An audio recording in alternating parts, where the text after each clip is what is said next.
Perkenalkan, nama saya Friliani Septiani dengan NPM 102230008,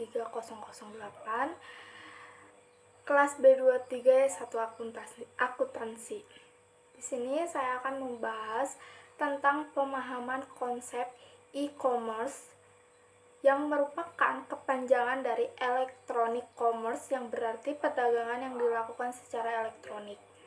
Seperti halnya email, yang artinya sudah diketahui, yaitu pengiriman surat secara elektronik. Dalam buku Introduction to Information Technology, e-commerce berarti perdagangan elektronik yang mencakup proses pembelian, penjualan, transfer atau pertukaran produk, layanan, atau informasi melalui jaringan komputer termasuk internet.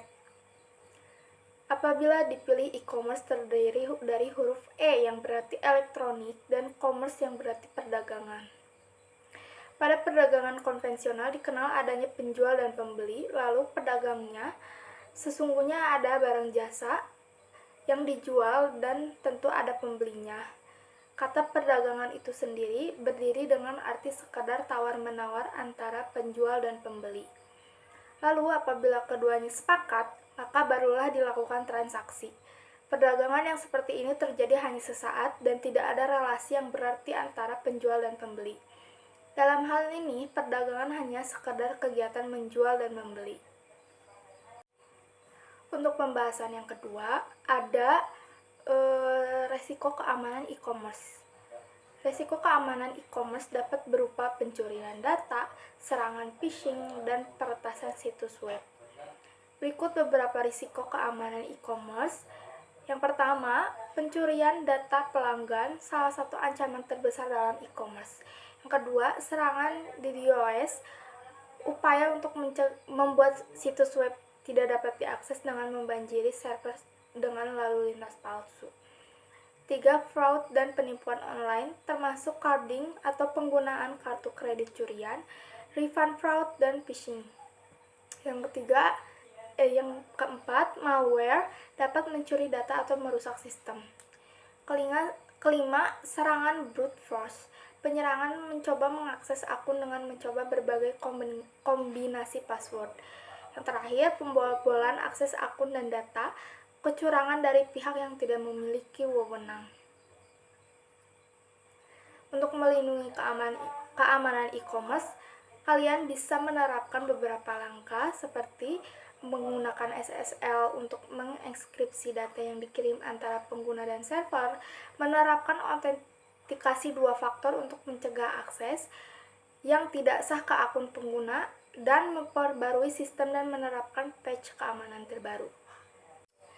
Ada pembahasan yang ketiga, yaitu perkembangan e-commerce. E-commerce atau electronic commerce adalah transaksi jual beli barang dan jasa melalui platform internet. Perkembangan e-commerce di Indonesia semakin pesat dan menjadi salah satu dari 10 negara dengan pertumbuhan e-commerce tercepat di dunia. Berikut adalah faktor yang mempengaruhi perkembangan e-commerce di Indonesia. Yang pertama, pandemi yang mendorong peningkatan transaksi bisnis online. Yang kedua, meningkatnya jumlah penduduk. Ketiga, meningkatnya pengguna smartphone. Keempat, meningkatnya pengguna internet dan media sosial. Kelima, perkembangan vintage di Indonesia. Yang terakhir, dukungan pemerintah dalam mendorong perkembangan teknologi dan digital banking. Pembahasan terakhir, ada tantangan dan peluang bagi akuntansi. Tantangannya, pertama, akuntan harus menguasai teknologi digital seperti artificial intelligence, big data, dan cloud computing. Yang kedua, akuntan harus menjaga integritas dalam penggunaan teknologi informasi dan menghadapi sistem yang semakin kompleks. Yang ketiga, akuntan harus selalu update akan berita terkini seputar akuntansi, karena peraturan keuangan seperti perpajakan, asuransi, dan keuangan bisnis dilakukan secara berkala. Yang terakhir, akuntan harus menguasai konsep pengamanan data dan mengambil langkah-langkah untuk melindungi klien dari ancaman cyber. Peluang akuntansi, yang pertama, akuntan dapat membantu perusahaan dalam merancang strategi bisnis, mengoptimalkan proses operasional, dan meningkatkan efisiensi keuangan. Yang kedua, akuntan dapat beralih menjadi konsultasi bisnis. Yang ketiga, teknologi blockchain yang dikenal dengan keamanan dan transparansinya juga menawarkan peluang besar dalam bidang audit dan kepatuhan.